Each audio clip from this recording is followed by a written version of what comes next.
But I'd wholeheartedly 100% recommend it. Like, I think a testament to where I am now as to what that blueprint is all about. And I would just say throw yourself into it.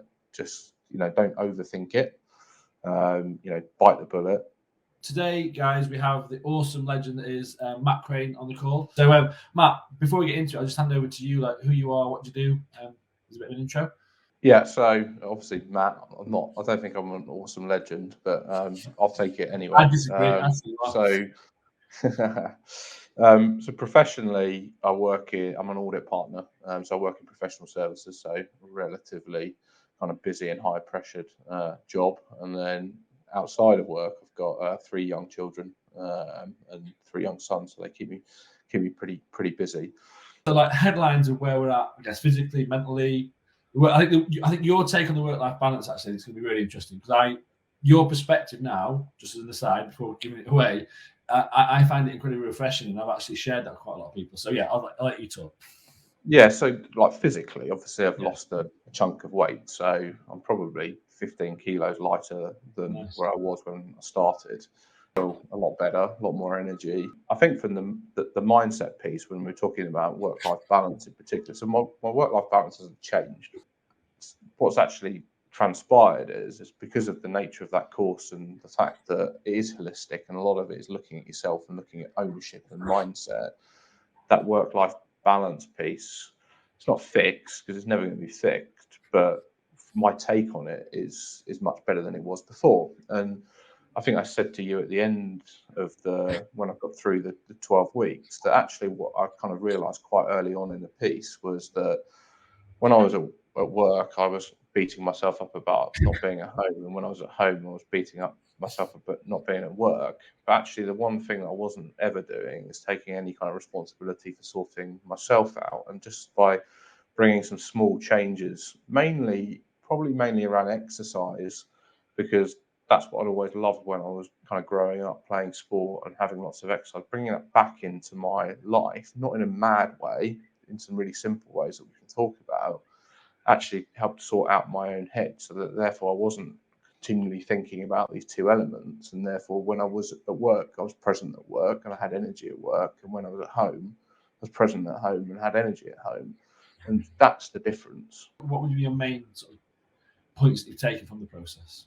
So I think the main points and the things I'm still kind of doing now is building that structure into my life. So as I said previously, anything that I did to do with fitness had to be like out there, big bang, smashing it.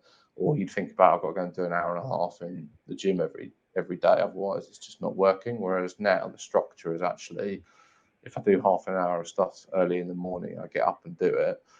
If I just simply walk to work from the station rather than getting on the tube, and I carve out some time every day as a non-negotiable to go for a run, then actually I'm in a much better place mentally than I was previously. And that's got nothing to do with just enhancing my fitness. That's actually all about my head rather than my body, because for me, that's made a massive difference. I think one of the other takeaways is that, like, every day, some days it's just not going to happen, and that you just have to accept that and then get back onto the things that work well.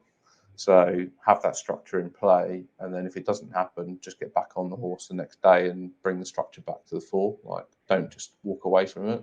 And the last one I was just going to say, there was a couple of other things that we did. So one of the things that I really like, and I still do now, we talked about gratitude, right? And like every day talking about gratitude and sort of the 3 things that you're grateful for. And I think that just continues to resonate in terms of positive mindset. So no matter what, you're kind of thinking about, right, end of the day, here's my 3 things. I'm happy with this. If anything, what was the most surprising aspect of the process? There's probably a few things.